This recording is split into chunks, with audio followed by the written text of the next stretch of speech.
One fish, two fish, red fish, blue fish, by Dr. Seuss. From here to here, from here to there, funny things are everywhere. One fish, two fish, red fish, blue fish. Black fish, blue fish, old fish, new fish. This one has a little star. This one has a little car. Say, what a lot of fish there are. Yes, some are red and some are blue. Some are old and some are new.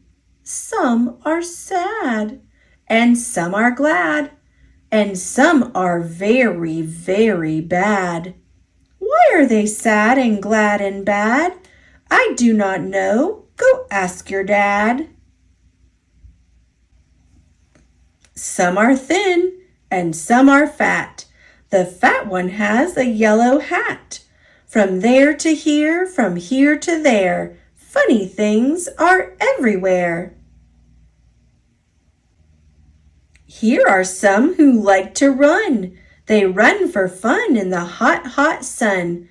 Oh me, oh my, oh me, oh my. What a lot of funny things to go by. Some have 2 feet and some have 4. Some have 6 feet and some have more. Where do they come from? I can't say, but I bet they have come a long, long way. We see them come, we see them go. Some are fast and some are slow. Some are high and some are low. Not one of them is like another. Don't ask us why. Go ask your mother. Say, look at his fingers. 1, 2, 3. How many fingers do I see? 1, 2, 3, 4, 5, 6, 7, 8, 9, 10. He has 11. 11. This is something new. I wish I had 11 too. Bump, bump, bump. Did you ever ride a wump? We have a wump with just 1 hump, but we know a man called Mr. Gump. Mr. Gump has a 7-hump wump. So if you like to go bump, bump, just jump on the hump of the wump of a gump. Who am I? My name is Ned. I do not like my little bed. This is no good. This is not right. My feet stick out of bed all night. And when I pull them in, oh dear, my head sticks out of bed up here. We like our bike. It is made for 3. Our Mike sits up in back, you see. We like our Mike, and this is why. Mike does all the work when the hills get high. Hello there, Ned. How do you do? Tell me, what is new? How are things in your little bed? What is new? Please tell me, Ned. I do not like this bed at all. A lot of things have come to call. A cow, a dog, a cat, a mouse. Oh, what a bed! Oh, what a house! Oh dear, I cannot hear. Will you please come over near? Will you please look in my ear? There must be something there, I fear. Say, look, a bird was in your ear. But he is out, so have no fear. Again your ear can hear, my dear. My hat is old, my teeth are gold. I have a bird I like to hold. My shoe is off, my foot is cold. My shoe is off, my foot is cold. I have a bird I like to hold. My hat is old, my teeth are gold, and now my story is all told. We took a look, we saw a nook. On his head he had a hook. On his hook he had a book. On his book was how to cook. We saw him sit and try to cook. He took a look at the book on the hook. But a nook can't read, so a nook can't cook. So what good to a nook is a hook cookbook? The moon was out, and we saw some sheep. We saw some sheep take a walk in their sleep. By the light of the moon, by the light of a star, they walked all night from near to far. I would never walk, I would take a car. I do not like this one so well. All he does is yell, yell, yell. I will not have this one about. When he comes in, I put him out. This one is quiet as a mouse. I like to have him in the house. At our house, we open cans. We have to open many cans, and that is why we have a Zans. A Zans for cans is very good. Have you a Zans for cans? You should. I like to box. How I like to box. So every day I box a gawks. In yellow socks I box my gawks. I box in yellow gawks box socks. It is fun to sing. If you sing with a ying, my ying can sing like anything. I sing high and my ying sings low, and we are not too bad, you know. This one, I think, is called a yink. He likes to wink. He likes to drink. He likes to drink and drink and drink. The thing he likes to drink is ink. The ink he likes to drink is pink. He likes to wink and drink pink ink. So if you have a lot of ink, then you should get a yink, I think. Hop, hop, hop, I am a yop. All I like to do is hop, from finger top to finger top. I hop from left to right and then hop, hop, I hop right back again. I like to hop all day and night, from right to left and left to right. Why do I like to hop, hop, hop? I do not know. Go ask your pop. Brush, brush, brush, brush. Comb, comb, comb, comb. Blue hair is fun to brush and comb. All girls who like to brush and comb should have a pet like this at home. Who is this pet? Say, he is wet. You never yet met a pet, I bet, as wet as they let this wet pet get. Did you ever fly a kite in bed? Did you ever walk with 10 cats on your head? Did you ever milk this kind of cow? Well, we can do it. We know how. If you never did, you should. These things are fun and fun is good.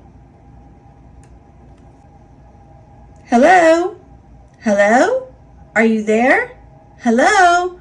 I called you up to say hello. I said hello. Can you hear me, Joe? Oh no, I cannot hear your call. I cannot hear your call at all. This is not good, and I know why. A mouse has cut the wire. Goodbye.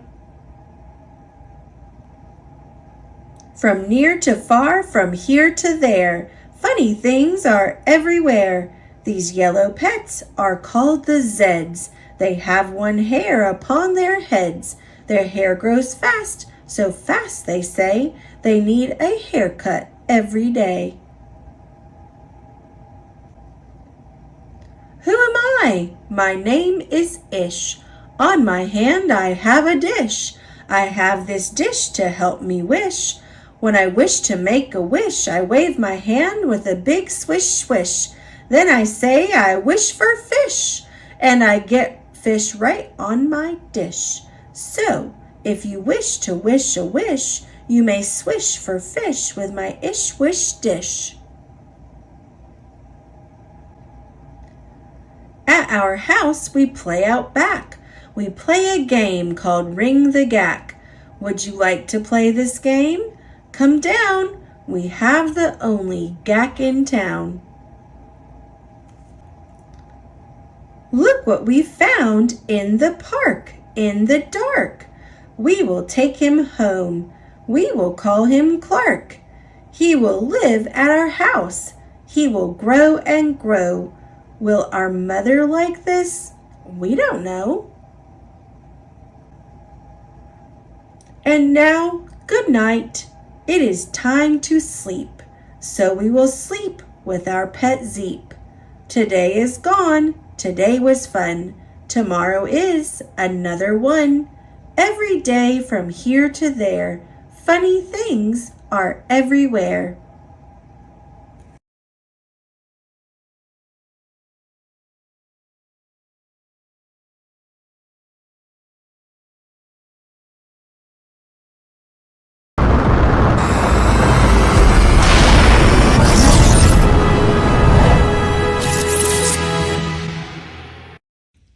The Cat in the Hat by Dr. Seuss. The sun did not shine. It was too wet to play. So we sat in the house all that cold, cold, wet day. I sat there with Sally. We sat there, we two. And I said, how I wish we had something to do. Too wet to go out and too cold to play ball. So we sat in the house. We did nothing at all. So all we could do was to sit, sit, sit, sit. And we did not like it, not one little bit. And then something went bump. How that bump made us jump. We looked. Then we saw him step in on the mat. We looked and we saw him, the cat in the hat. And he said to us, why do you sit there like that? I know it is wet and the sun is not sunny, but we can have lots of good fun that is funny. I know some good games we could play, said the cat. I know some new tricks, said the cat in the hat. A lot of good tricks. I will show them to you. Your mother will not mind at all if I do. Then Sally and I did not know what to say. Our mother was out of the house for the day. But our fish said, no, no, make that cat go away. Tell that cat in the hat you do not want to play. He should not be here. He should not be about. He should not be here when your mother is out. Now, now, have no fear, said the cat. My tricks are not bad, said the cat in the hat. Why, we can have lots of good fun if you wish, with a game that I call Up, Up with a Fish. Put me down, said the fish. This is no fun at all. Put me down, said the fish. I do not wish to fall.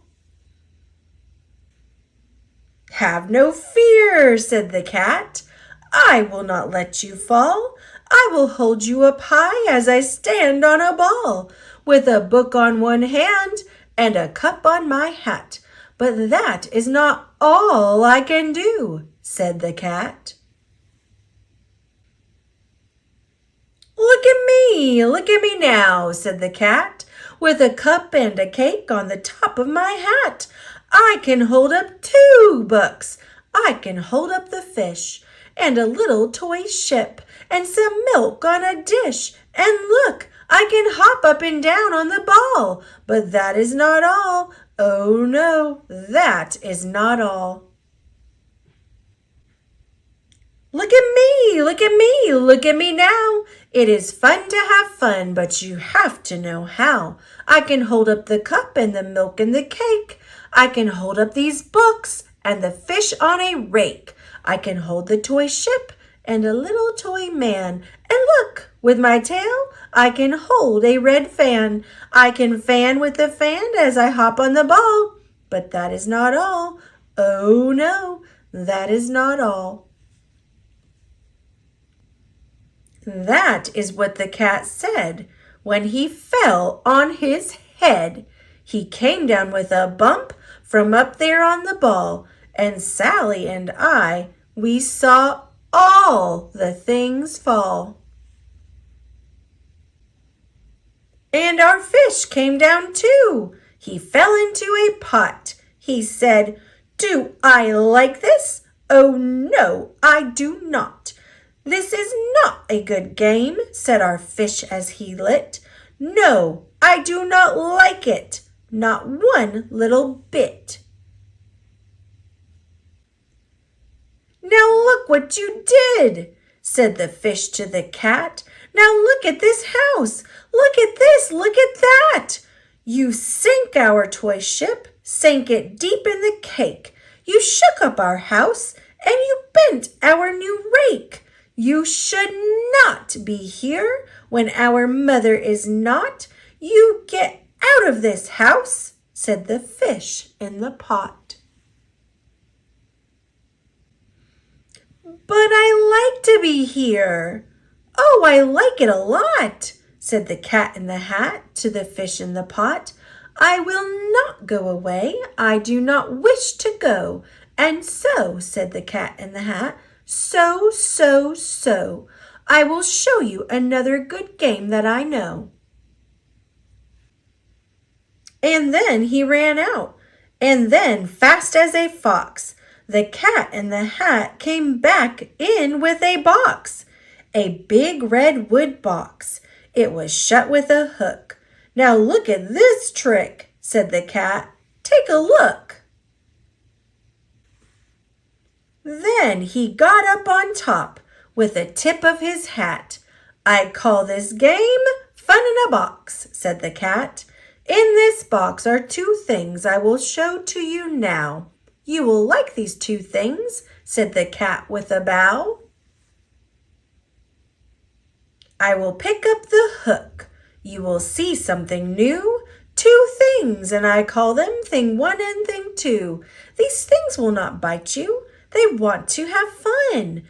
Then out of the box came Thing 2 and Thing 1, and they ran to us fast. They said, "How do you do?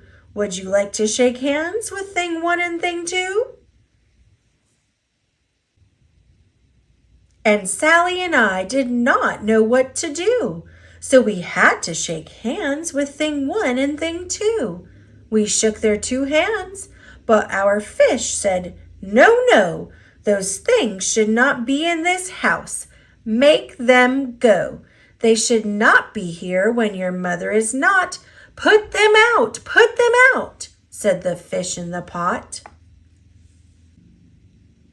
"Have no fear, little fish," said the cat in the hat. "These things are good things," and he gave them a pat. "They are tame, oh so tame. They have come here to play. They will give you some fun on this wet, wet, wet day." "Now here is a game that they like," said the cat. "They like to fly kites," said the cat in the hat. "No, no, not in the house," said the fish in the pot. "They should not fly kites in a house, they should not. Oh, the things they will bump! Oh, the things they will hit! Oh, I do not like it, not one little bit." Then Sally and I saw them run down the hall. We saw those two things bump their kites on the wall. Bump, thump, thump, bump, down the wall in the hall. Thing 2 and Thing 1. They ran up, they ran down. On the string of one kite, we saw Mother's new gown. Her gown with the dots that are pink, white, and red. Then we saw one kite bump on the head of her bed. Then those things ran about with big bumps, jumps, and kicks, and with hops and big thumps, and all kinds of bad tricks. And I said, I do not like the way that they play. If Mother could see this, oh, what would she say? Then our fish said, Look, look! And our fish shook with fear. Your mother is on her way home, do you hear? Oh, what will she do to us? What will she say? Oh, she will not like it to find us this way. So do something fast, said the fish. Do you hear? I saw her, your mother. Your mother is near. So as fast as you can, think of something to do. You will have to get rid of Thing 1 and Thing 2. So as fast as I could, I went after my net. And I said, with my net I can get them, I bet. I bet with my net I can get those things yet. Then I let down my net. It came down with a plop, and I had them at last. Those 2 things had to stop. Then I said to the cat, now you do as I say. You pack up those things and you take them away. Oh dear, said the cat, you did not like our game. Oh dear, what a shame, what a shame, what a shame. Then he shut up the things in the box with the hook, and the cat went away with a sad kind of look. That is good, said the fish. He has gone away, yes, but your mother will come. She will find this big mess, and this mess is so big and so deep and so tall, we cannot pick it up. There is no way at all. And then, who was back in the house? Why, the cat. Have no fear of this mess, said the cat in the hat. I always pick up all my playthings, and so I will show you another good trick that I know. Then we saw him pick up all the things that were down. He picked up the cake and the rake and the gown, and the milk and the strings and the books and the dish, and the fan and the cup, and the ship and the fish, and he put them away. Then he said, that is that, and then he was gone with a tip of his hat. Then our mother came in, and she said to us too, did you have any fun? Tell me, what did you do? And Sally and I did not know what to say. Should we tell her the things that went on there that day? Should we tell her about it? Now what should we do? Well, what would you do if your mother asked you?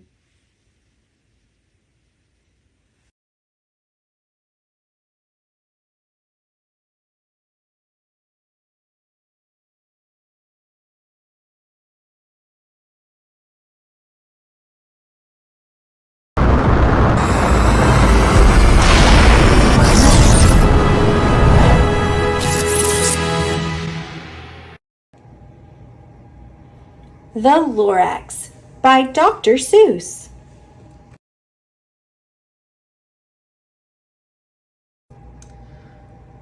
At the far end of town where the grickle grass grows, and the wind smells slow and sour when it blows, and no birds ever sing excepting old crows, is the street of the lifted Lorax. And deep in the grickle grass, some people say, if you look deep enough, you can still see today where the Lorax once stood just as long as it could before somebody lifted the Lorax away. What was the Lorax? And why was it there? And why was it lifted and taken somewhere? From the far end of town where the grickle grass grows? The old Onceler still lives here. Ask him. He knows. You won't see the Onceler. Don't knock at his door. He stays in his lurkum on top of his store. He lurks in his lurkum, cold under the roof, where he makes his own clothes out of myth-muffered moof.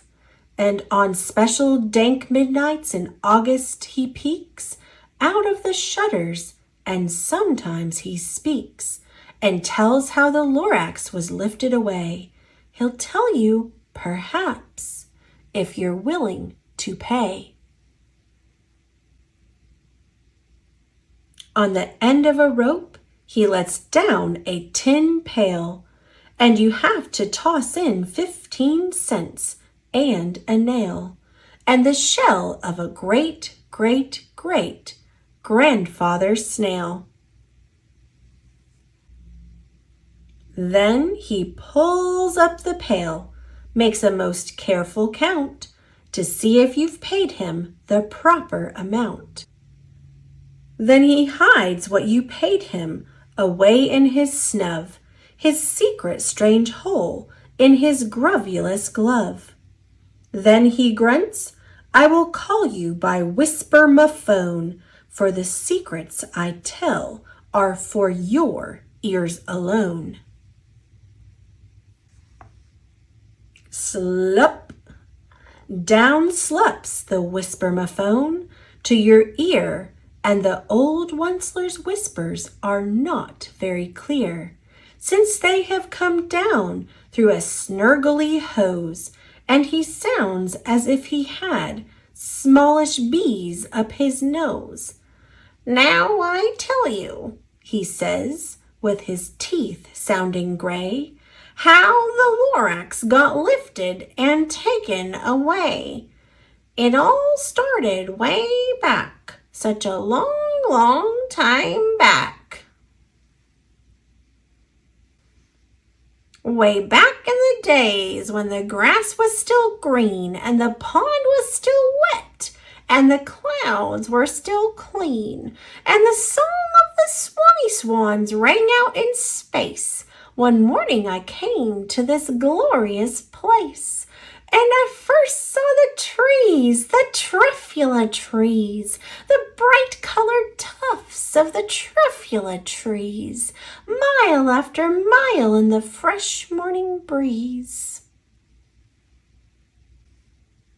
And under the trees I saw brown barbaloots, frisking about in their barbaloot suits, as they played in the shade and ate truffula fruits.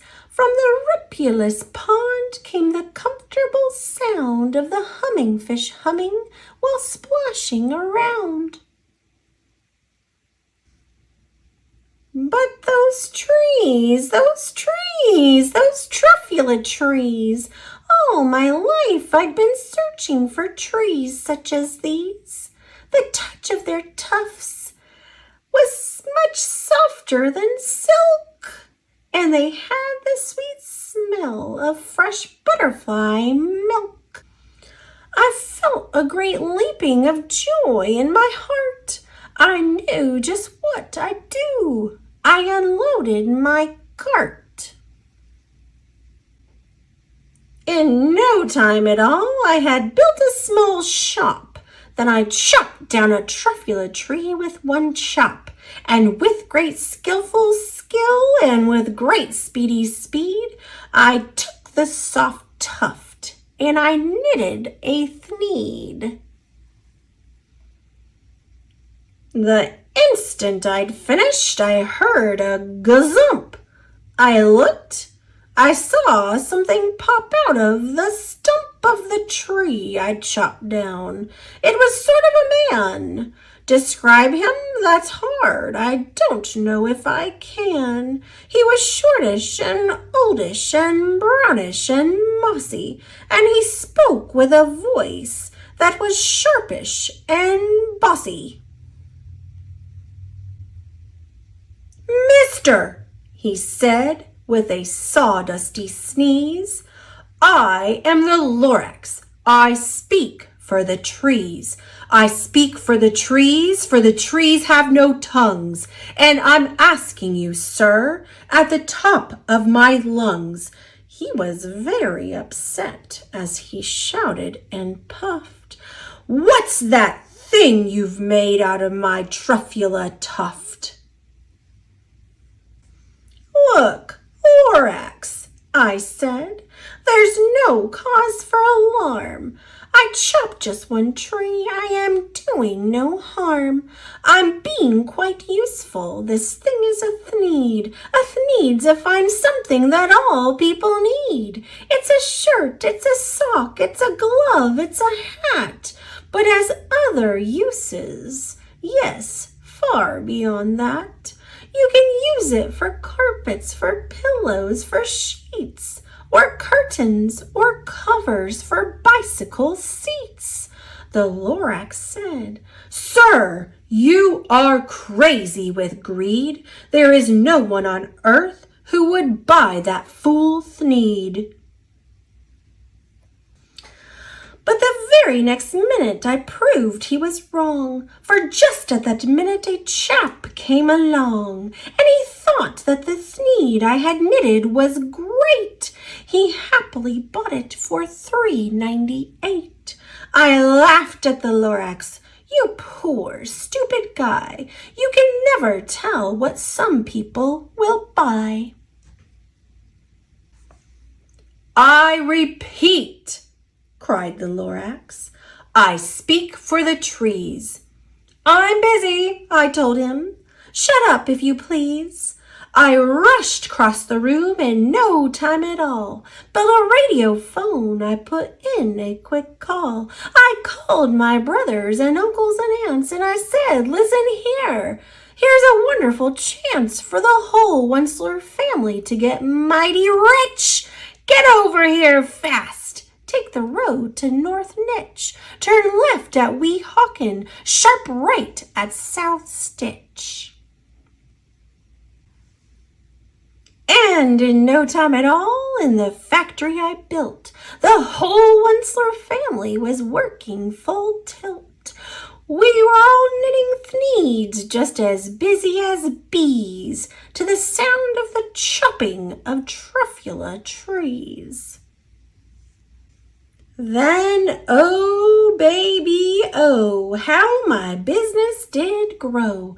Now chopping one tree at a time was too slow. So I quickly invented my super axe hacker, which whacked off 4 truffula trees at one smacker. We were making thneeds 4 times as fast as before, and that Lorax, he didn't show up anymore. But the next week he knocked on my new office door. He snapped, "I'm the Lorax who speaks for the trees, which you seem to be chopping as fast as you please. But I'm also in charge of the brown barbaloots who played in the shade in their barbaloot suits and happily lived eating truffula fruits. Now, thanks to your hacking my trees to the ground, there's not enough truffula fruit to go round, and my poor barbaloots are all getting the crummies because they have gas and no food in their tummies." They loved living here, but I can't let them stay. They'll have to find food, and I hope that they may. Good luck, boys, he cried, and he sent them away.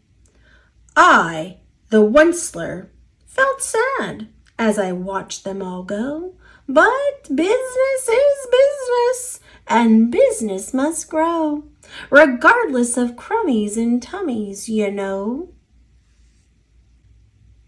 I meant no harm, I most truly did not. But I had to grow bigger, so bigger I got. I biggered my factory, I biggered my roads, I biggered my wagons, I biggered the loads of the Sneeds I shipped out. I was shipping them forth to the south, to the east, to the west, to the north. I went right on biggering, selling more Thneeds, and I biggered my money, which everyone needs. Then again he came back. I was fixing some pipes when that old nuisance Lorax came back with more gripes. I am the Lorax. He coughed and he whiffed. He sneezed and he snuffled. He snargled, he sniffed. Onceler, he cried with a crufulous croak. Onceler, you're making such smogulous smoke. My poor swammy swams, why they can't sing a note. No one can sing who has smog in his throat. And so, said the Lorax, please pardon my cough. They cannot live here, so I'm sending them off. Where will they go? I don't hopefully know. They may have to fly for a month or a year to escape from the smog you've smogged up around here. What's more, snapped the Lorax, his dander was up. Let me say a few words about Gluppity-Glup. Your machinery chugs on day and night without stop, making Gluppity-Glup and Schloppity-Schlop. And what do you do with this leftover goo? I'll show you, you dirty old Onceler man, you. You're glumping the pond where the humming fish hummed. No more can they hum, for their gills are all gummed. So I'm sending them off. Oh, their future is dreary. They'll walk on their fins and get woefully weary, in search of some water that isn't so smeary. And then I got mad. I got terribly mad. I yelled at the Lorax, now listen here, Dad. All you do is yap and say bad, bad, bad, bad. Well, I have my rights, sir, and I'm telling you, I intend to go on doing just what I do. And for your information, you Lorax, I'm figuring I'm biggering and biggering and biggering and biggering, turning more truffula trees into Thneeds, which everyone needs. And at that very moment, we heard a loud whack. From outside in the fields came a sickening smack of an axe on a tree. Then we heard the tree fall, the very last truffula tree of them all. No more trees, no more Thneeds, no more work to be done. So in no time my uncles and aunts, every one, all waved me goodbye. They jumped into my cars and drove away under the smoke-smuggered stars. Now all that was left 'neath the bad-smelling sky was my big empty factory, the Lorax and I. The Lorax said nothing, just gave me a glance, just gave me a very sad, sad backward glance, as he lifted himself by the seat of his pants, and I'll never forget the grim look on his face when he hoisted himself and took leave of this place, through a hole in the smog without leaving a trace. And all that the Lorax left here in this mess was a small pile of rocks with one word, unless. Whatever that meant, well, I just couldn't guess. That was long, long ago, but each day since that day I've sat here worried and worried away. Through the years while my buildings have fallen apart, I've worried about it with all of my heart. But now, says the Onceler, Now that you're here, the word of the Lorax seems perfectly clear, unless someone like you cares a whole awful lot. Nothing is going to get better. It's not. So, catch, calls the Onceler. He lets something fall. It's a truffula seed. It's the last one of all. You're in charge of the last of the truffula seeds, and truffula trees are what everyone needs. Plant a new truffula, treat it with care. Give it clean water and feed it fresh air. Grow a forest, protect it from axes that hack. Then the Lorax and all of his friends may come back.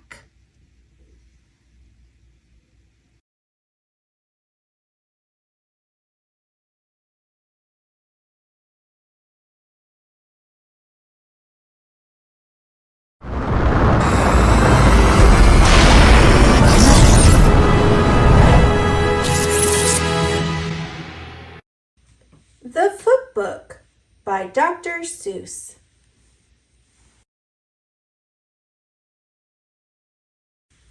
Left foot, right foot, right. Feet in the morning, feet at night. Left foot, left foot, right. Wet foot, dry foot, high foot, low foot. Front feet, back feet, red feet, black feet. Left foot, right foot, feet, feet, feet. How many, many feet you meet. Slow feet, quick feet, trick feet, sick feet. Up feet, down feet, here come clown feet. Small feet, big feet, here come pig feet. His feet, her feet, fuzzy fur feet. In the house and on the street, how many, many feet you meet. Up in the air feet, over a chair feet. More and more feet, 24 feet. Here come more and more feet. Left foot, right foot, feet, feet, feet. Oh, how many feet you meet.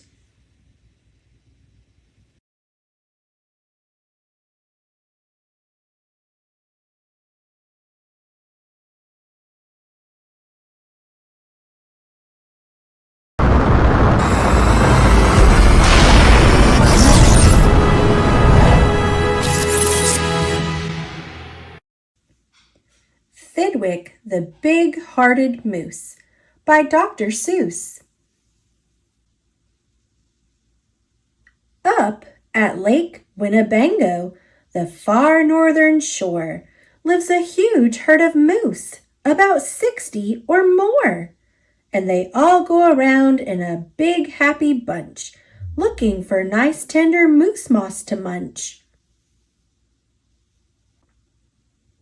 Up at Lake Winnebago one day, they were lunching, just strolling along and enjoying their munching, for the moose moss that day was especially fine, when it happened that Thidwick, the last moose in line, saw a bingle bug sitting. The bug called out, "Hey! It's such a long road, and it's such a hot day. Would you mind if I rode on your horns for a way?"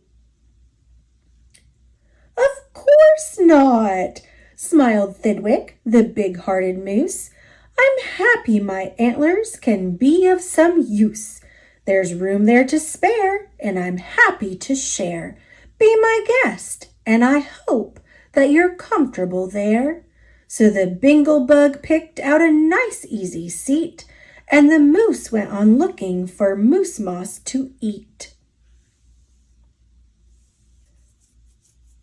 Well, an hour or so later, the bug heard a squeak, and he heard the small voice of a tree spider speak. "I say," said the spider, "you've got a fine place. That moose seems quite friendly, has such a nice face. If I got on too, do you think he would mind?" "Hop aboard," laughed the bug, "and I think that you'll find that the moose won't object. He's the big-hearted kind." "I accept," said the spider, with joy and delight, and he started a web on the horn to the right. While the spider was spinning, he heard a gay song, and a fresh little zinazoo bird came along. He stopped, and he stared, and he chirped. "Well, well, well, what a smart place to build! What a great place to dwell! I've been living on trees ever since I was born. But here's something new. Why not live on a horn? If there's room there for two, then there's room there for three. There's plenty of room," laughed the bug, "and it's free." Thidwick stopped walking. What was all that talking? These guests had caught Thidwick the moose unawares. "Hey!" he called out. "What goes on there upstairs?"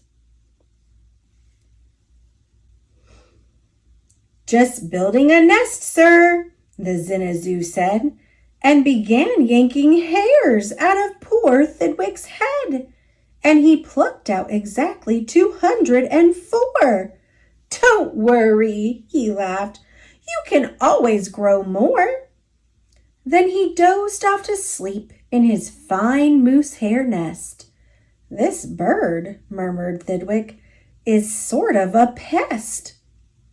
But I'm a good sport, so I'll just let him rest, for a host above all must be nice to his guest." Besides, now it's getting quite late in the day, and surely tomorrow they'll all go away. But alas, the next morning the sun's early light brought to Thidwick's sad eyes a most unwelcome sight. "Meet my wife," said the bird. "I was married last night, and perhaps, by the way, I should mention to you that her uncle is coming to live with us too. You're a very fine host, so I knew you'd be willing."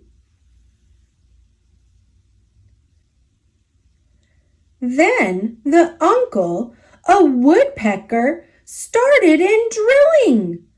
All Thidwick's friends shouted, "Get rid of those pests!" "I would, but I can't," sobbed poor Thidwick. "They're guests." "Guests indeed," his friends answered, and all of them frowned. "If those are your guests, we don't want you around. You can't stay with us, 'cause you're just not our sort." And they all turned their backs and walked off with a snort. Now, the big friendless moose walked alone and forlorn, with 4 great big woodpecker holes in his horn. "What holes?" whispered Herman, a squirrel, who spied 'em. "What holes to hide nuts in? Mind if I try 'em?" "They're yours," called the woodpecker. "Get right inside 'em.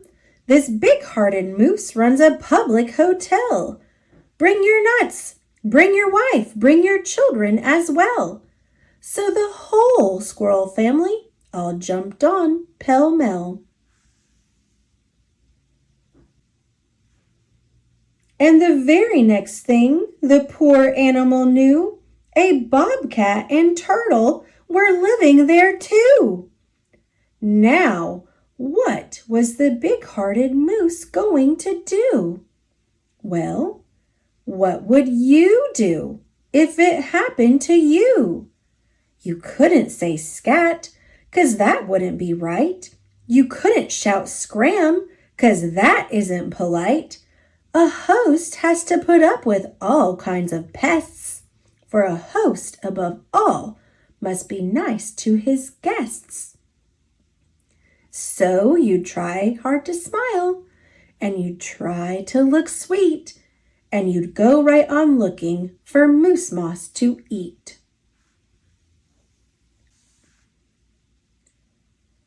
But now it was winter, and that wasn't easy, for moose moss gets scarce when the weather gets freezy. The food was soon gone on the cold northern shore of Lake Winnebago. There just was no more, and all Thidwick's friends swam away in a bunch to the south of the lake where there's moose moss to munch. He watched the herd leaving, and then Thidwick knew he'd starve if he stayed here. He'd have to go too. He stepped in the water. Then, oh, what a fuss! "Stop!" screamed his guests. "You can't do this to us. These horns are our home, and you've no right to take our home to the far distant side of the lake." "Be fair," Thidwick begged, with a lump in his throat. "We're fair," said the bug. "We'll decide this by vote. All those in favor of going say aye. All those in favor of staying say nay." "Aye," shouted Thidwick, but when he was done, "Nay!" they all yelled. He lost 11-1. "We win!" screamed the guests, "by a very large score." And poor starving Thidwick climbed back on the shore. Then, do you know what those pests did? They asked in some more. They asked in a fox who jumped in from the trees. They asked in some mice, and they asked in some fleas. They asked a big bear in, and then, if you please, came a swarm of 362 bees. Poor Thidwick sank down with a groan to his knees. And then came something that made his heart freeze. Bullets came zinging right past Thidwick's face.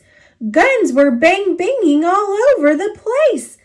"Get that moose! Get that moose!" Thidwick heard a voice call. "Fire again and again, and shoot straight, one and all. We must get his head for the Harvard Club wall." Thidwick took to his heels with that load on his head. With 500 pounds on his horns, the moose fled. He could have run faster without all those pests, but a host, above all, must be nice to his guests. Up canyon, off cliff, over wild rocky trail, with bullets bang bouncing around him like hail, up gully, through gulch, and down slippery sluice. With his hard-hearted guests raced the soft-hearted moose.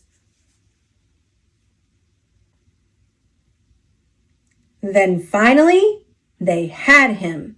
Because of those pests, he had run out of luck. Because of those guests on his horns, he was stuck. He gasped.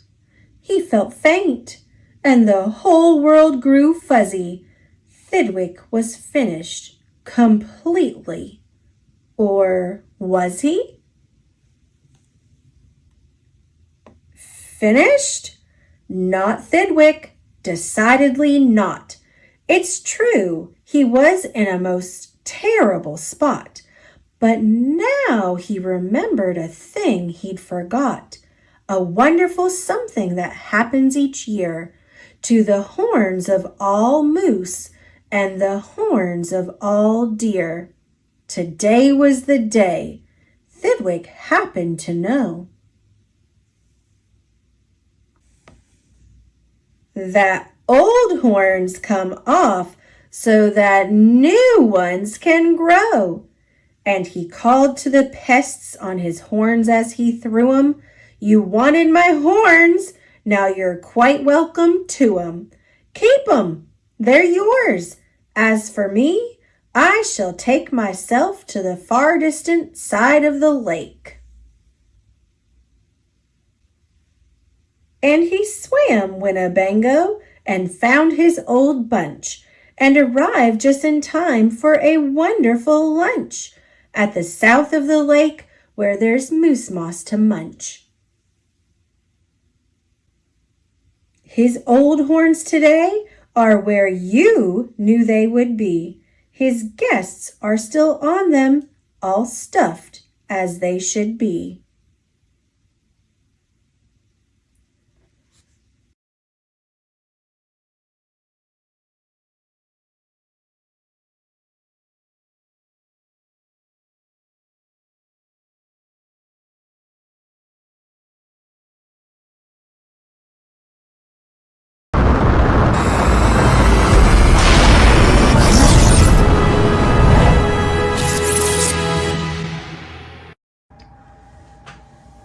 How the Grinch Stole Christmas by Dr. Seuss.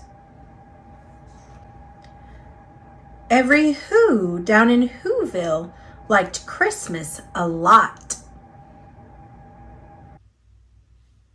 But the Grinch, who lived just north of Whoville, did not. The Grinch hated Christmas, the whole Christmas season. Now please don't ask why. No one quite knows the reason. It could be his head wasn't screwed on just right. It could be, perhaps, that his shoes were too tight. But I think that the most likely reason of all may have been that his heart was 2 sizes too small. But whatever the reason, his heart or his shoes, he stood there on Christmas Eve, hating the Whos, staring down from his cave with a sour, grinchy frown at the warm lighted windows below in their town. For he knew every Who down in Whoville beneath was busy now hanging a mistletoe wreath. And they're hanging their stockings, he snarled with a sneer. Tomorrow is Christmas. It's practically here. Then he growled with his Grinch fingers nervously drumming, I must find a way to stop Christmas from coming. For tomorrow, he knew. All the Who girls and boys would wake bright and early. They'd rush for their toys and then, oh, the noise, oh, the noise, noise, noise, noise. That's one thing he hated, the noise, noise, noise. Then the Whos, young and old, would sit down to a feast, and they'd feast, and they'd feast, and they'd feast, feast, feast, feast. They would feast on Who pudding and rare Who roast beast, which was something the Grinch couldn't stand in the least. And then they'd do something he liked least of all.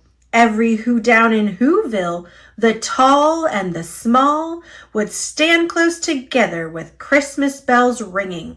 They'd stand hand in hand, and the Whos would start singing. They'd sing, and they'd sing, and they'd sing, sing, sing, sing. And the more the Grinch thought of this Who Christmas thing, the more the Grinch thought, I must stop this whole thing. Why, for 53 years, I've put up with it now. I must stop this Christmas from coming. But how? Then he got an idea. An awful idea. The Grinch got a wonderful, awful idea.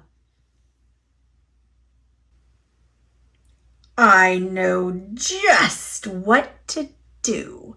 The Grinch laughed in his throat, and he made a quick Santa Claus hat and a coat, and he chuckled and clucked, what a great Grinchy trick!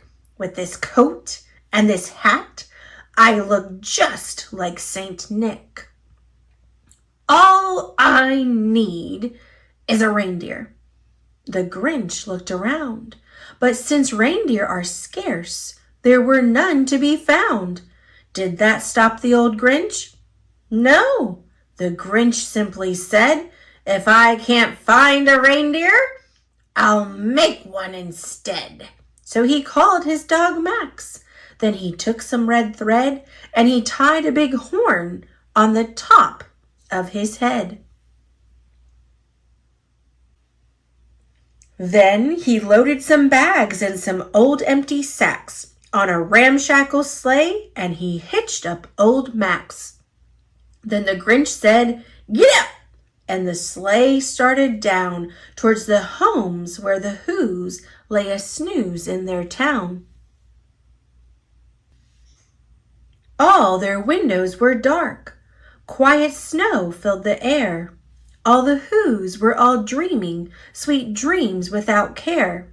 When he came to the first little house on the square, "This is stop number 1, the old Grinchy Claus hissed. And he climbed to the roof, empty bags in his fist. Then he slid down the chimney, a rather tight pinch. But if Santa could do it, then so could the Grinch. He got stuck only once, for a moment or two. Then he stuck his head out of the fireplace flue, where the little Who stockings all hung in a row. "These stockings," he grinned, "are the first things to go." Then he slithered and slunk with a smile most unpleasant around the whole room, and he took every present. Pop guns and bicycles, roller skates, drums, checkerboards, tricycles, popcorn, and plums. And he stuffed them in bags. Then the Grinch very nimbly stuffed all the bags, one by one, up the chimbley. Then he slunk to the icebox. He took the Who's feast. He took the Who pudding. He took the roast beast. He cleaned out that icebox as quick as a flash. Why, that Grinch even took their last can of Who hash. And the Grinch grabbed the tree and he started to shove when he heard a small sound like the coo of a dove. He turned around fast and he saw a small Who, little Cindy Lou Who was not more than 2.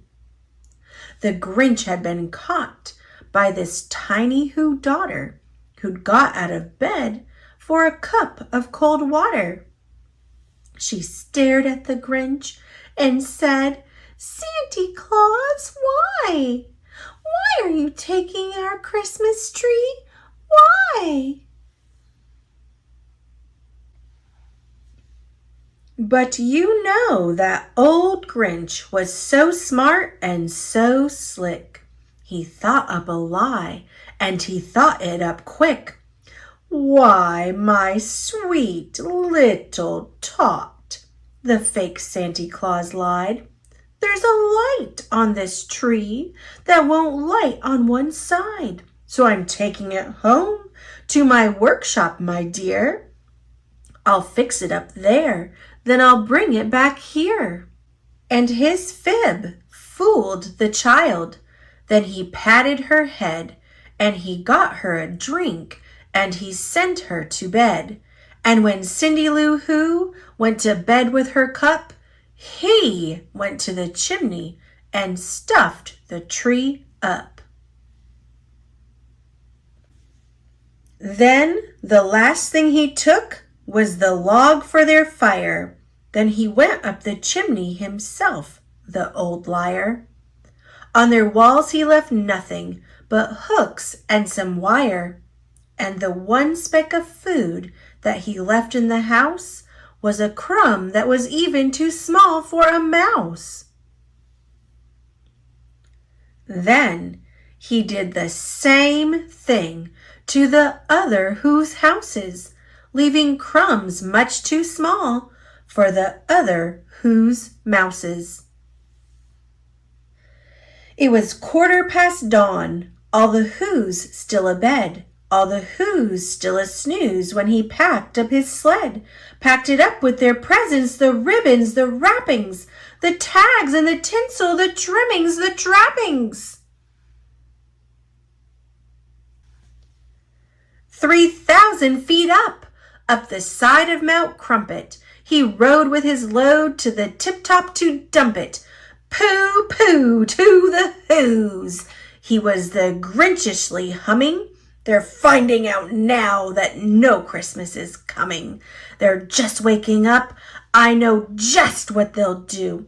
Their mouths will hang open a minute or two. Then the Who's down in Whoville will all cry boo-hoo. That's a noise, grinned the Grinch, that I simply must hear. So he paused, and the Grinch put his hand to his ear, and he did hear a sound rising over the snow. It started in low, then it started to grow. But the sound wasn't sad. Why, this sound sounded merry.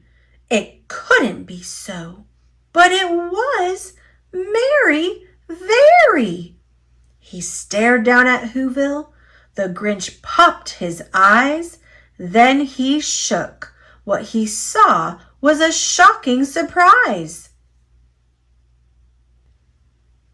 Every Who down in Whoville, the tall and the small, was singing without any presents at all. He hadn't stopped Christmas from coming. It came. Somehow or other, it came just the same. And the Grinch, with his Grinch feet, ice cold in the snow, stood puzzling and puzzling. How could it be so? It came without ribbons. It came without tags. It came without packages, boxes, or bags. And he puzzled 3 hours till his puzzler was sore. Then the Grinch thought of something he hadn't before. Maybe Christmas, he thought, doesn't come from a store. Maybe Christmas, perhaps, means a little bit more.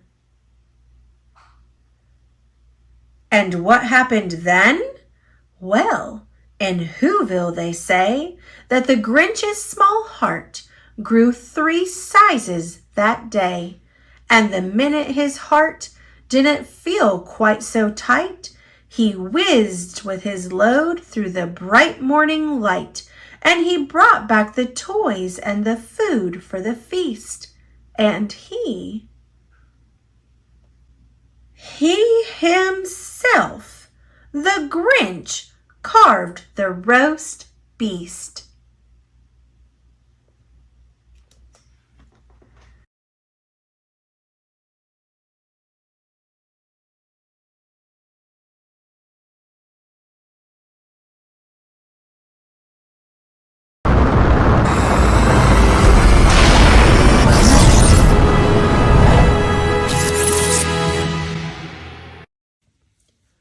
Oh, the places you'll go by Dr. Seuss. Congratulations! Today is your day. You're off to great places. You're off and away. You have brains in your head. You have feet in your shoes. You can steer yourself any direction you choose. You're on your own, and you know what you know, and you are the guy who'll decide where to go. You'll look up and down streets, look 'em over with care. About some you will say, I don't choose to go there. With your head full of brains and your shoes full of feet, you're too smart to go down any not so good street. And you may not find any you'll want to go down.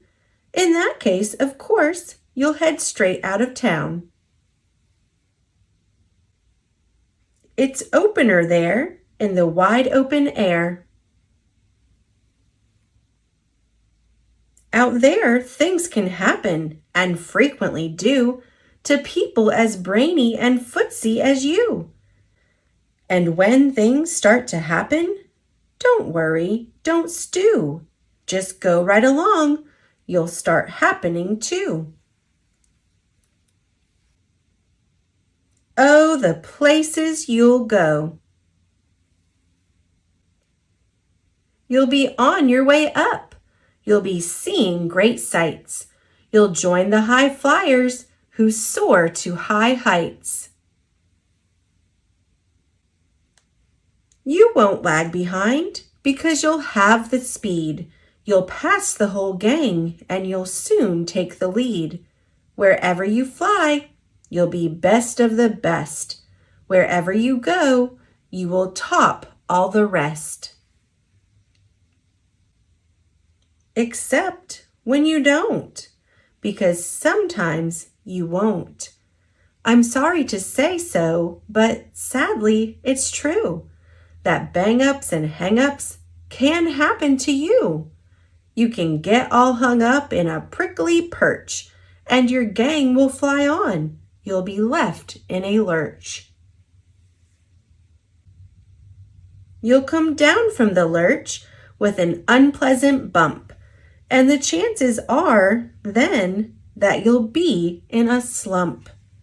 And when you're in a slump, you're not in for much fun. Unslumping yourself is not easily done. You will come to a place where the streets are not marked. Some windows are lighted, but mostly they're dark. A place you could sprain both your elbow and chin. Do you dare to stay out? Do you dare to go in? How much can you lose? How much can you win? And if you go in, should you turn left or right and 3/4, or maybe not quite, or go around back and sneak in from behind? Simple it's not, I'm afraid you will find, for a mind maker upper to make up his mind. You can get so confused that you'll start in to race down long wiggled roads at a breaknecking pace and grind on for miles across weirdish wild space, headed, I fear, toward a most useless place, the waiting place. For people just waiting for a train to go, or a bus to come, or a plane to go, or the mail to come, or the rain to go, or the phone to ring, or the snow to snow, or waiting around for a yes or no, or waiting for their hair to grow. Everyone is just waiting. Waiting for the fish to bite, or waiting for wind to fly a kite, or waiting around for Friday night, or waiting, perhaps, for their Uncle Jake, or a pot to boil, or a better break, or a string of pearls, or a pair of pants, or a wig with curls, or another chance. Everyone is just waiting. No, that's not for you. Somehow you'll escape all that waiting and staying. You'll find the bright places where boom bands are playing. With banner flip-flapping, once more you'll ride high, ready for anything under the sky. Ready because you're that kind of a guy. Oh, the places you'll go! There is fun to be done. There are points to be scored. There are games to be won. And the magical thing you can do with that ball will make you the winningest winner of all. Fame! You'll be famous as famous can be, with the whole wide world watching you win on TV. Except when they don't, because sometimes they won't. I'm afraid that sometimes you'll play lonely games too. Games you can't win, 'cause you'll play against you. All alone, whether you like it or not. Alone will be something you'll be quite a lot. And when you're alone, there's a very good chance you'll meet things that scare you right out of your pants. There are some down the road between hither and yon that can scare you so much you won't want to go on. But on you will go, though the weather be foul. On you will go, though your enemies prowl. On you will go, though the hacken-cracks howl. Onward up many a frightening creek, though your arms may get sore and your sneakers may leak. On and on you will hike, and I know you'll hike far, and face up to your problems, whatever they are. You'll get mixed up, of course, as you already know. You'll get mixed up with many strange birds as you go. So be sure when you step with care and great tact, and remember that life's a great balancing act. Just never forget to be dexterous and deft, and never mix up your right foot with your left. And will you succeed? Yes, you will indeed. 98.75% guaranteed. Kid, you'll move mountains. So, be your name Boxbaum or Bixby or Bray or Medici, Alley, Van Allen, O'Shea. You're off to great places. Today is your day. Your mountain is waiting, so get on your way.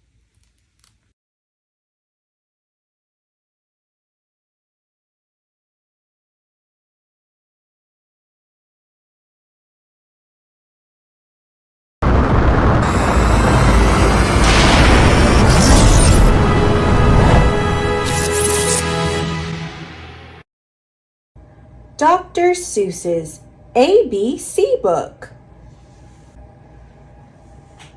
Big A, little a, what begins with A? Aunt Annie's alligator. A, A, A. Big B, little b, what begins with B? Barber, baby, bubbles, and a bumblebee. Big C, little c, what begins with C? Camel on the ceiling. C, C, C. Big D, little d, David Donald do dreamed a dozen donuts and a duck dog too. A, B, C, D, E, E, E. Ear, egg, elephant. E, E, E.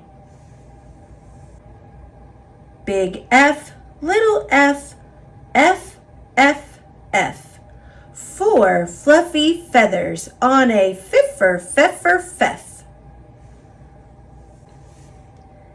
A, B, C, D, E, F, G. Goat, girl, goo goo goggles, G, G, G. Big H, little h, hungry horse, hay. Hen in a hat, hooray, hooray.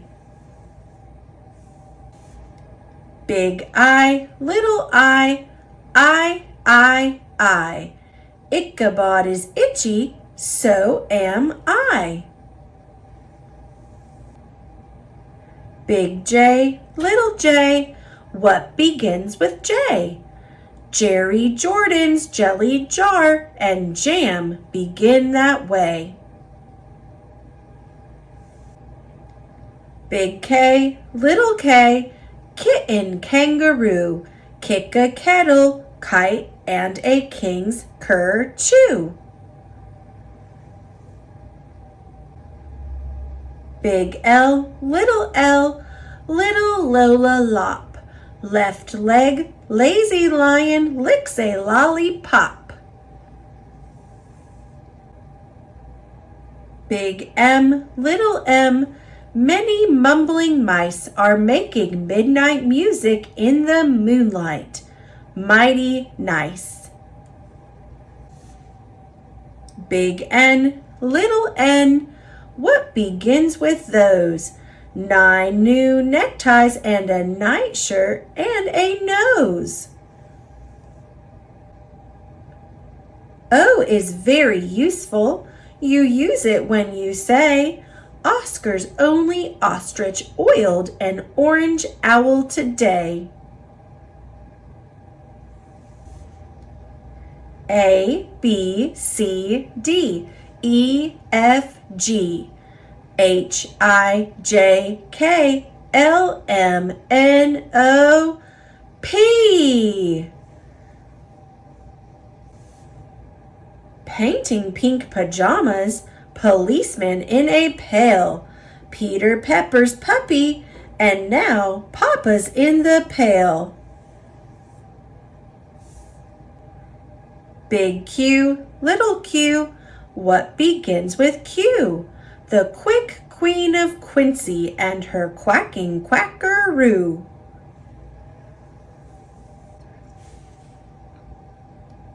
Big R, little r, Rosie Robin Ross.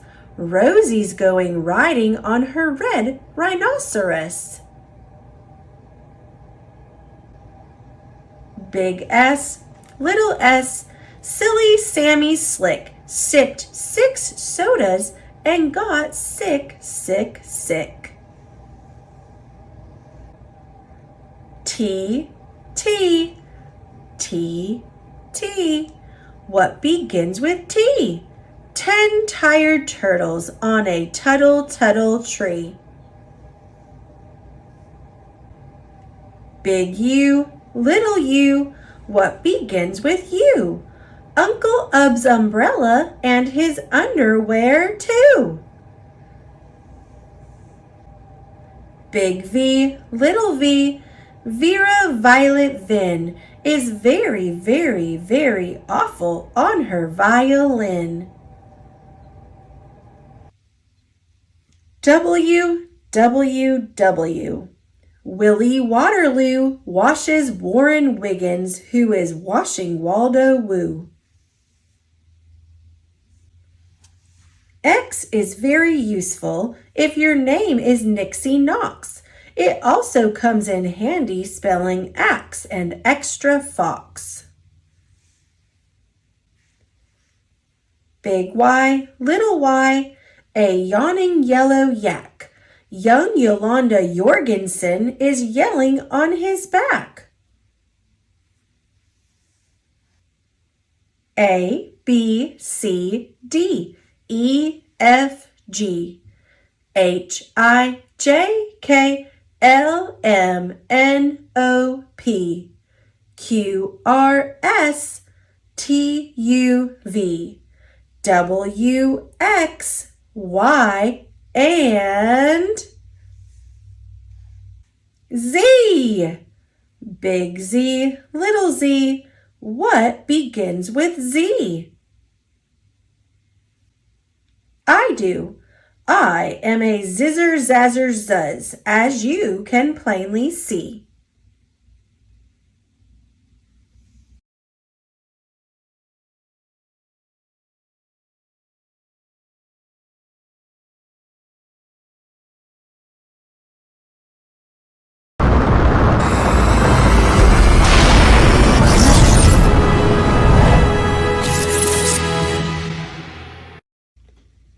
Horton Hears a Who by Dr. Seuss.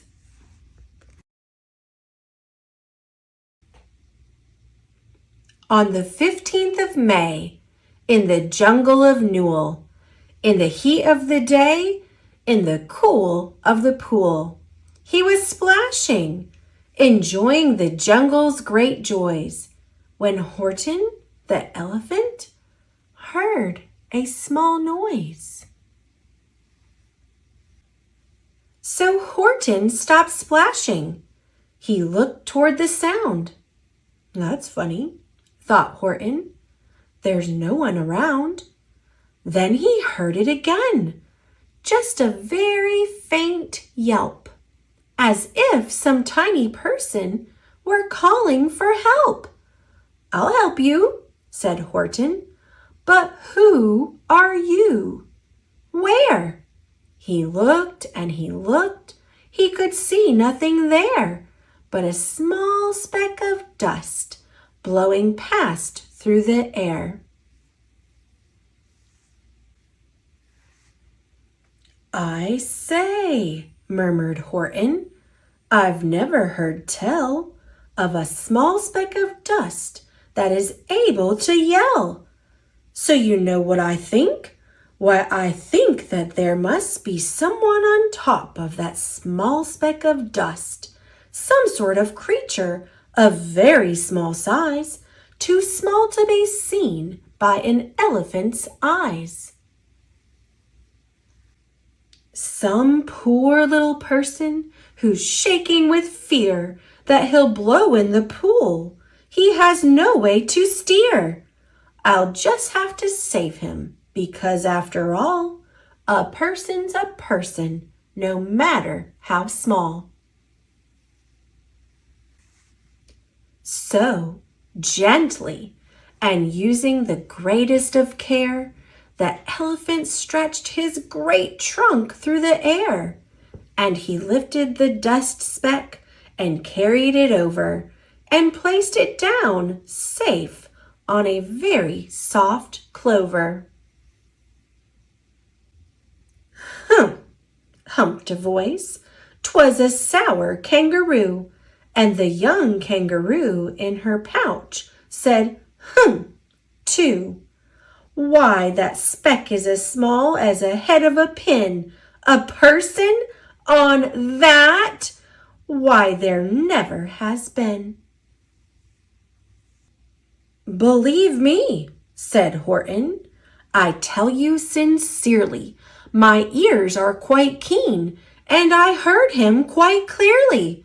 I know there's a person down there, and what's more, quite likely there's two, even three, even four. Quite likely a family, for all that we know, a family with children just starting to grow. So please, Horton said, as a favor to me, try not to disturb them. Just please let them be. I think you're a fool, laughed the sour kangaroo, and the young kangaroo in her pouch said, Me too. You're the biggest blamed fool in the jungle of Newell, and the kangaroos plunged in the cool of the pool. What terrible splashing! The elephant frowned. I can't let my very small persons get drowned. I've got to protect them. I'm bigger than they. So he plucked up the clover and hustled away. Through the high jungle treetops, the news quickly spread. He talks to a dust speck. He's out of his head. Just look at him walk with that speck on that flower. And Horton walked, worrying, almost an hour. Should I put this speck down? Horton thought with alarm. If I do, these small persons may come to great harm. I can't put it down, and I won't. After all, a person's a person, no matter how small. Then Horton stopped walking. The speck voice was talking. The voice was so faint he could just barely hear it. Speak up, please, said Horton. He put his ear near it. My friend, came the voice, you're a very fine friend. You've helped all us folks on this dust speck no end. You've saved all our houses, our ceilings and floors. You've saved all our churches and grocery stores. You mean? Horton gasped. You have buildings there too? Oh, yes, piped the voice. We most certainly do. I know, called the voice. I'm too small to be seen, but I'm mayor of a town that is friendly and clean. Our buildings to you would seem terribly small, but to us who aren't big, they are wonderfully tall. My town is called Whoville, for I am a Who, and we Whos are all thankful and grateful for you. And Horton called back to the mayor of the town, you're safe now. Don't worry. I won't let you down. But just as he spoke to the mayor of the speck, 3 big jungle monkeys climbed up Horton's neck. The Wickersham brothers came shouting, What rot! This elephant's talking to Whos who are not. There aren't any Whos, and they don't have a mayor, and we're going to stop all this nonsense. So there. They snatched Horton's clover. They carried it off to a black-bottomed eagle named Vladikoff, a mighty strong eagle of very swift wing, and they said, Will you kindly get rid of this thing? And before the poor elephant even could speak, that eagle flew off with the flower in his beak. All that late afternoon and far into the night, that black-bottomed bird flapped his wings in fast flight, while Horton chased after with groans over stones that tattered his toenails and battered his bones, and begged, Please don't harm all my little folks who have as much right to live as us bigger folks do. But far, far beyond him, that eagle kept flapping, and over his shoulder called back, Quit your yapping! I'll fly the night through. I'm a bird, I don't mind, and I'll hide this tomorrow where you'll never find it. And at 6:56 the next morning he did it. It sure was a terrible place that he hid it. He let that small clover drop somewhere inside of a great patch of clovers 100 miles wide. Find that, sneered the bird, but I think you will fail. And he left with a flip of his black-bottomed tail. I'll find it, cried Horton. I'll find it or bust. I shall find my friends on my small speck of dust. And clover by clover by clover with care, he picked up and searched them and called, "Are you there?"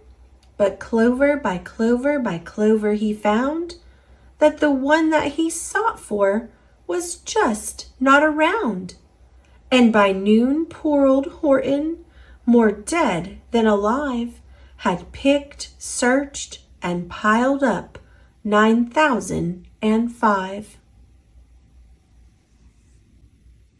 Then, on through the afternoon, hour after hour, till he found them at last on the 3,000,000th flower.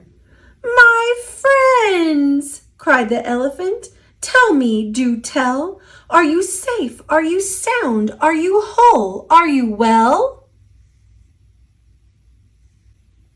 From down on the speck came the voice of the mayor.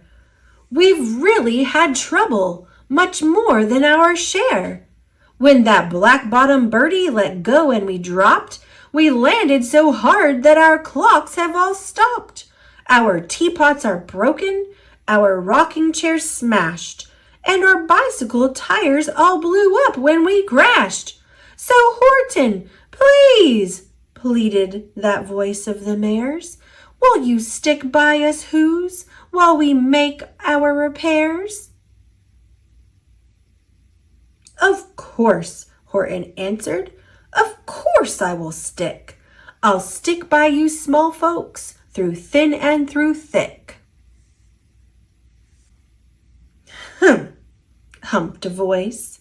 "For almost 2 days you've run wild and insisted on chatting with persons who've never existed. Such carryings on in our peaceable jungle, we've had quite enough of your bellowing bungle, and I'm here to state," snapped the big kangaroo, "that your silly, nonsensical game is all through." And the young kangaroo in her pouch said, "Me too." With the help of the Wickersham brothers and dozens of Wickersham uncles and Wickersham cousins and Wickersham in-laws, whose help I've engaged, you're going to be roped and you're going to be caged. And as for your dust speck, ha! That we shall boil in a hot steaming kettle of bezelnut oil. "Boil it!" gasped Horton. "Oh, that you can't do. It's all full of persons. They'll prove it to you." "Mr. Mayor? Mr. Mayor!" Horton called. "Mr. Mayor, you've got to prove now that you really are there. So call a big meeting, get everyone out. Make every who holler, make every who shout, make every who scream.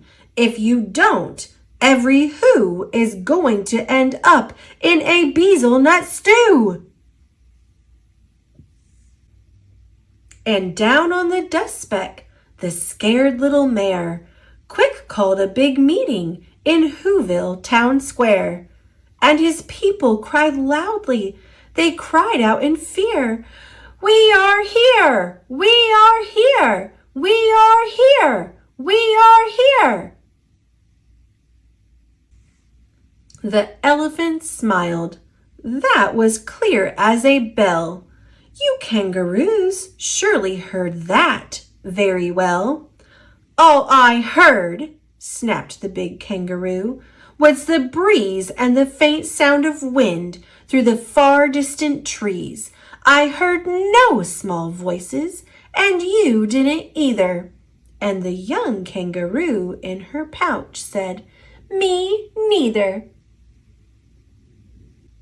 "Grab him," they shouted, "and cage the big dope. Lasso his stomach with 10 miles of rope.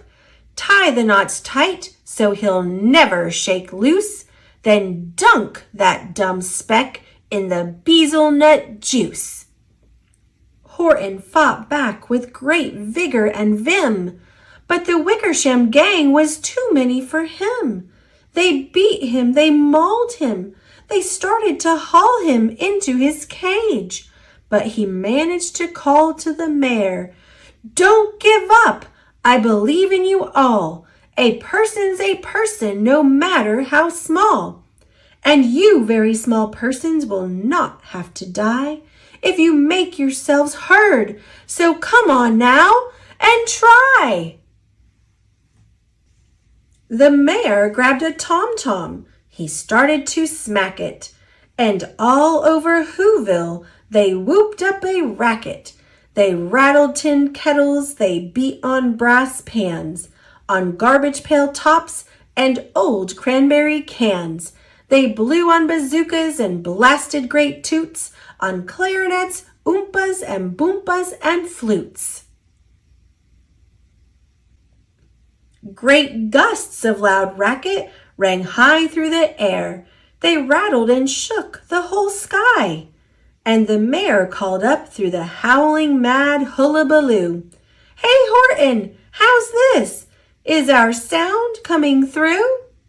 And Horton called back, "I can hear you just fine, but the kangaroo's ears are as strong, quite as mine."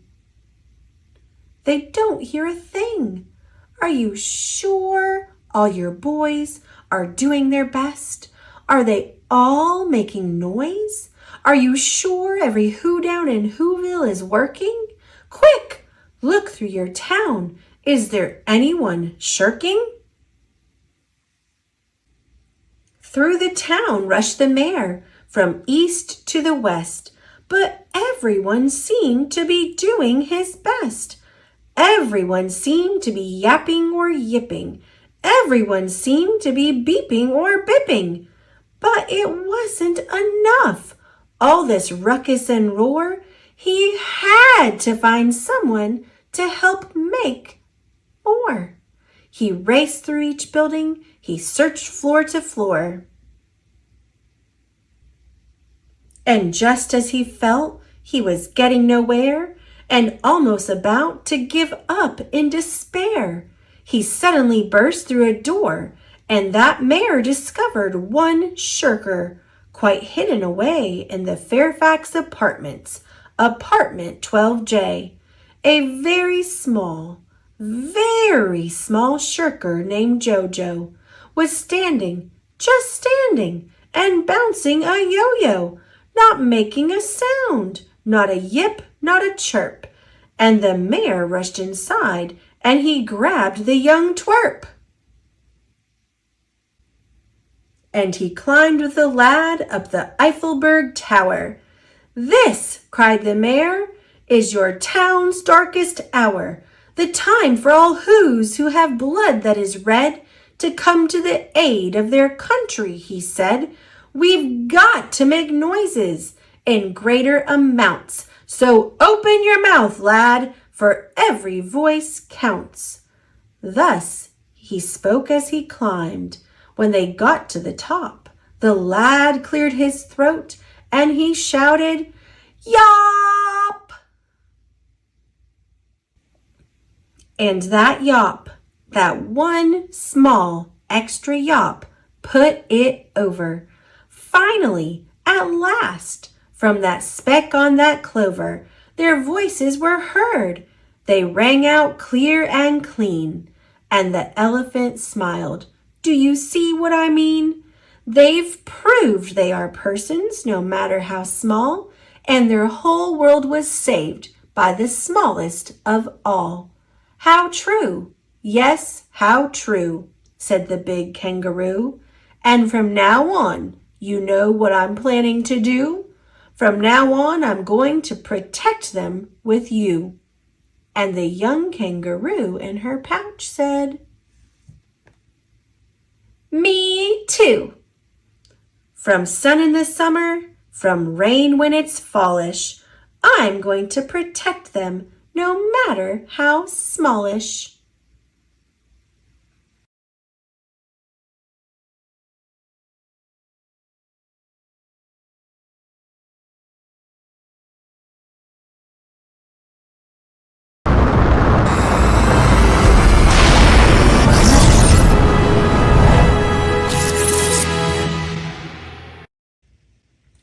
Can Read with My Eyes Shut by Dr. Seuss. I can read in red. I can read in blue. I can read in pickle color too.